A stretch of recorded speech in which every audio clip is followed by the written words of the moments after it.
नमस्कार दोस्तों, एक बार फिर से स्वागत है आपका अपने YouTube चैनल फ्री स्टडी पर। आज की वीडियो में हम बात करने वाले हैं एक और हमारा मोस्ट इम्पॉर्टेंट क्वेश्चन के ऊपर, जिसका हम आंसर राइटिंग भी देखेंगे कि आखिरकार हमें पेपर के अंदर आंसर राइटिंग कैसे करनी है। बट उससे पहले आप एक बार कमेंट करके ये बताना, जो आज आपका बिजनेस का जो मैनेजमेंट का पेपर गया था, क्या कैसा गया वो, मेरे कराए हुए क्वेश्चन आए या नहीं आए। क्योंकि मुझे तो पता है क्या क्वेश्चन आए, क्योंकि ऑलरेडी मैं पेपर देख चुकी हूँ कि क्या क्वेश्चन आए। तो आप एक बार कमेंट करके बताना कि पेपर आपको कैसा लगा, इजी था, टफ था, जो क्वेश्चन कराए वही आए या कोई और आए। ठीक है, अब हम देखते हैं जो हमारा इसमें क्वेश्चन है वो है भोपाल गैस त्रासदी के क्या कारण थे। या कई बार क्वेश्चन पूछ लेता कि भोपाल आपदा क्या थी और इसके परिणाम क्या निकले। तो दोनों में से अगर कोई भी क्वेश्चन आ जाए तो हम इसमें अभी जो आंसर कवर करेंगे वो दोनों के अकॉर्डिंग लिखेंगे, क्योंकि भूमिका में हमें यही बताना होता है कि भोपाल आपदा क्या थी। उसके बाद जो हमारा मिडल बॉडी होता है उसमें जो क्वेश्चन में पूछा जाता है वो बताते हैं। अगर कारण पूछा है तो कारण बता के आना, परिणाम पूछा है तो परिणाम बताना। वीडियो के अंदर हम दोनों चीज़ों को जानेंगे। बट वीडियो को स्टार्ट करने से पहले एक चीज़ और मुझे आपसे आपको बतानी थी। जिस भी बच्चे ने यूनिट 1 और यूनिट 2 नहीं किया है तो वो छोड़ दीजिए, कोई इशू नहीं है। क्योंकि यूनिट 3 जो है ना इतनी बड़ी है, इसमें इतने सारे आंदोलन रहे हैं, या ये बोले इतने सारे आंदोलन हैं कि 5 आंदोलन इसमें से आएंगे ही आएंगे। 7 या 6 आंदोलन रहेंगे ऑप्शन में, आपको बताना होगा। उसमें से कोई भी 5 बताने होंगे। मीन्स जैसे क्वेश्चन आता है, टोटल आपको 5 अटैम्प्ट करने होते हैं, 8 क्वेश्चन होंगे। और यही जो 5 हैं, आप प्रीवियस ईयर क्वेश्चन जो होता है आपका PYQ उठा के देख लो, आपके 6 क्वेश्चन आपके जो हैं वो आंदोलन से रहेंगे, जिसमें से आपको 5 अटैम्प्ट करने हैं। तो यूनिट 1 और यूनिट 2 अगर आप नहीं भी करना चाहते हैं तो मत करिए, कोई वैसे इतनी इंपॉर्टेंट यूनिट भी नहीं है। बट करना चाहें तो कर लीजिए, मैं करवा दूंगी उसको भी। तो अभी हम बिना किसी देरी के स्टार्ट करते हैं अपनी वीडियो को। लेकिन अभी तक आपने अगर चैनल को सब्सक्राइब नहीं किया है तो बहुत गलत बात है, चैनल को सब्सक्राइब ज़रूर करें। तो चलो देखते हैं अपने आंसर को। देखिए, जो हमारा टॉपिक है उसमें क्वेश्चन आपसे यही पूछ सकता है कि क्या कारण है, क्या परिणाम है। ये तो आपकी बॉडी में हो गया, ठीक है। मीन्स आपको ये कंटेंट देना होगा एग्जामिनर को। अब जो आपकी भूमिका है, भूमिका में आपको लिखना होता है कि कब हुआ और कहाँ हुआ, ठीक है, और उसका बैकग्राउंड क्या था। तो आपको यहाँ पे लिखनी है भूमिका। भूमिका के अंदर ये डालना है कि MP की राजधानी भोपाल में यह घटना जो है वो 2 दिसंबर 1984 को हुई थी। यह सबसे भीषण औद्योगिक दुर्घटना में से एक है, क्योंकि ये जो दुर्घटना हुई थी वो एक फैक्ट्री में हुई थी, और फैक्ट्री को हिंदी में हम औद्योगिक बोलते हैं। इसीलिए बोला जाता है कि ये जो दुर्घटना है यह एक औद्योगिक दुर्घटना में से एक है। 16,000 लोगों की जान चली गई। इस वाली घटना में 16,000 लोगों की जान चली गई। 8 घंटे में ही सरकार ने इस पर पकड़ बना ली।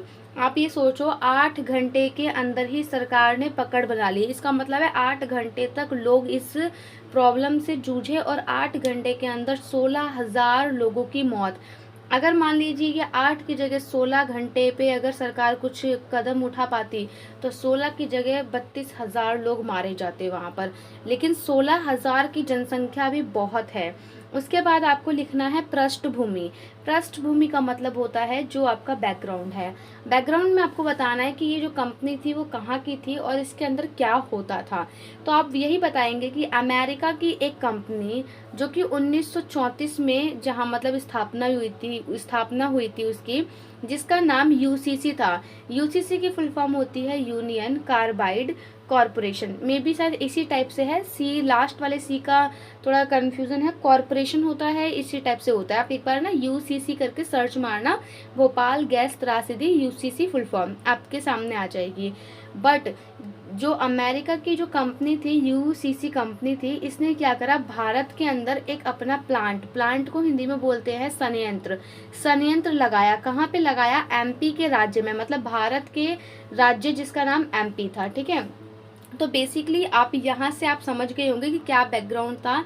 यह एक अमेरिका की कंपनी थी। 1934 में इसकी अमेरिका में स्थापना हुई थी और उसने अपनी एक ब्रांच जो है वो एमपी राज्य में खोली थी, एक अपना वहाँ पे प्लांट या संयंत्र लगाया था। इससे पहले मैं आपको बता दूँ, जब ये संयंत्र लग रहा था, प्लांट लग रहा था, तो वहाँ के लोगों ने बहुत ज़्यादा मना किया कि यहाँ पर ये प्लांट मत लगाओ, लेकिन सरकार ने उनकी नहीं मानी। प्लांट में गैसों का निर्माण किया जाता था, जैसे कि एमआईसी की गैस। एमआईसी की गैस जो होती है वो बेसिकली औद्योगिकीकरण में यूज़ होती है, कृषि वगैरह में इस गैस का यूज़ किया जाता है।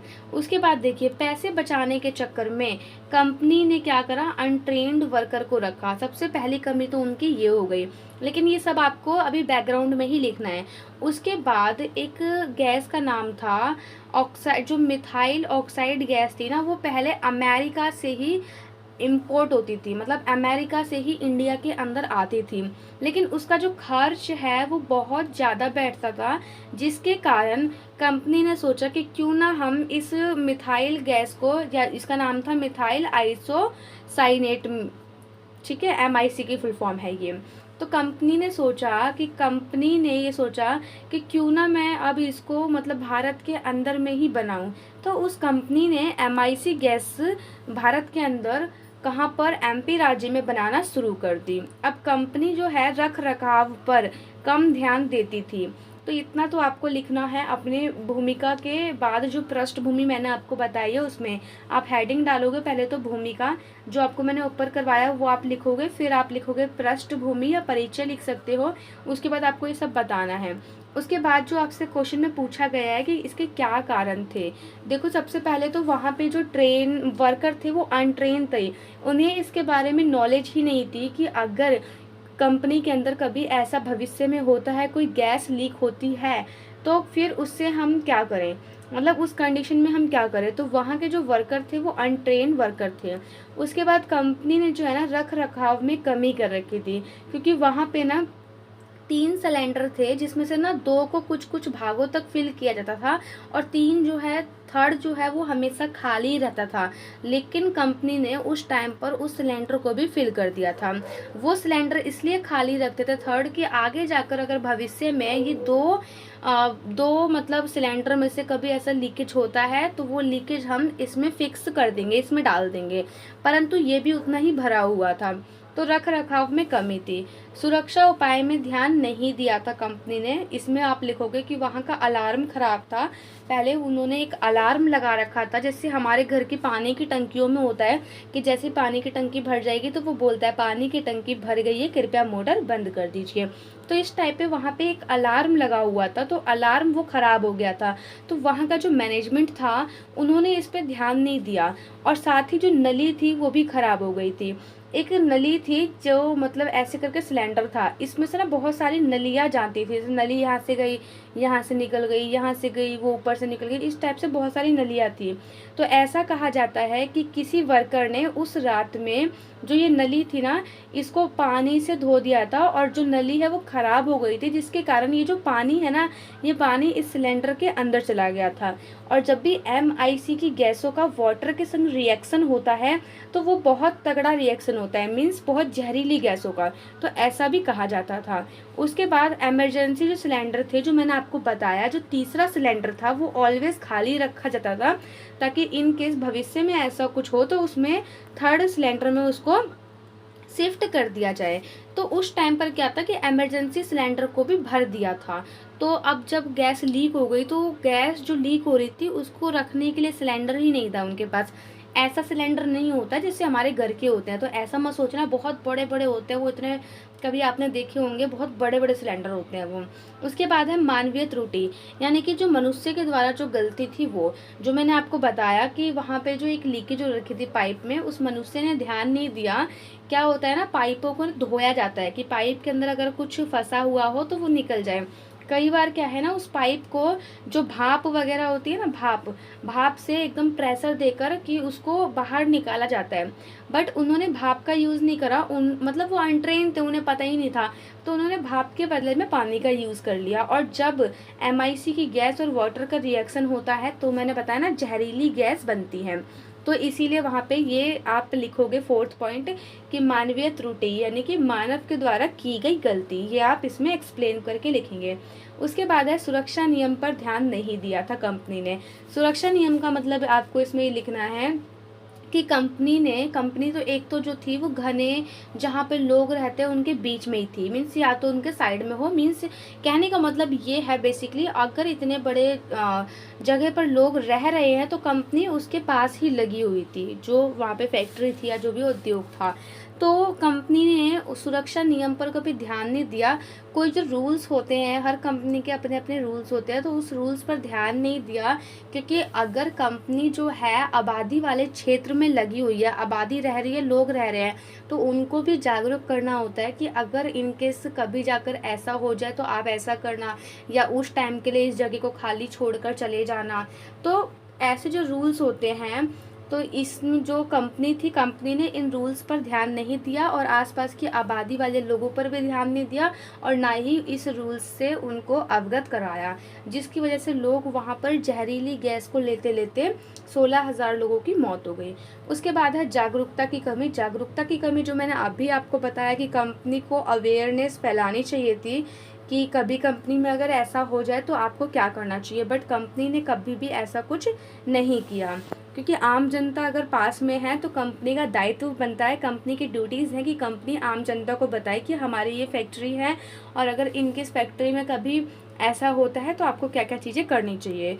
और कंपनी के अंदर सबसे बेकार बात ये थी कि उनका जो मैनेजमेंट था, जो उनका प्रबंधन था, वो बहुत ख़राब था। कभी भी आपातकाल की तैयारी उन्होंने नहीं की थी, उनकी आपातकालीन तैयारी में बहुत ज़्यादा कमी थी।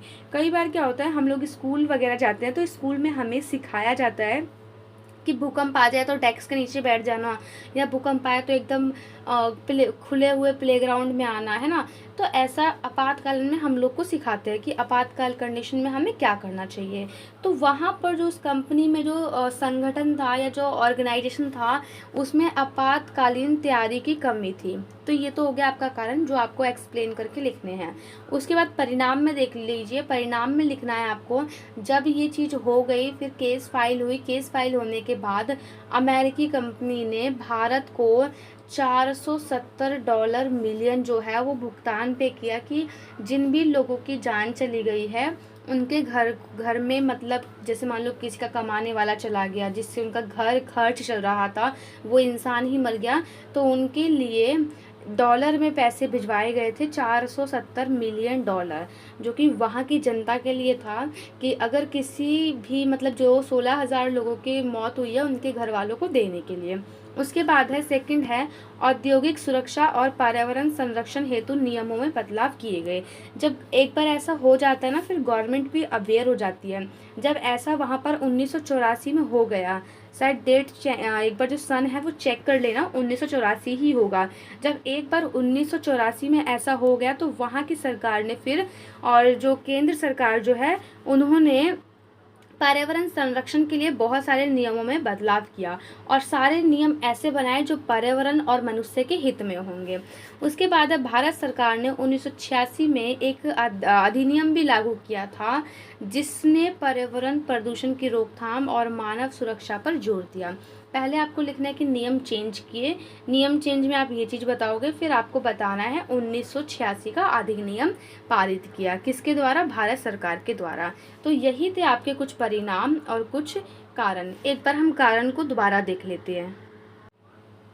तो देखिए, पहला कारण ये है कि रिसाव के दौरान अत्यधिक विसेल यानी कि MIC के लिए संयंत्र की सुरक्षा प्रणाली काम नहीं कर रही थी।